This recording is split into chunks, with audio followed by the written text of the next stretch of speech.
তুমি অনন্ত ক্ষয় হে জগন্নাথ, তুমি অব্যক্ত অক্ষর হে জগন্নাথ।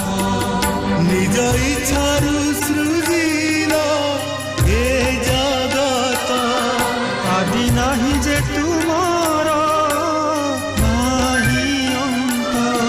তুমে পবিত্র ওঙ্কার চির সত্য, দারু ব্রহ্ম রূপে হে বিশ্বপাল।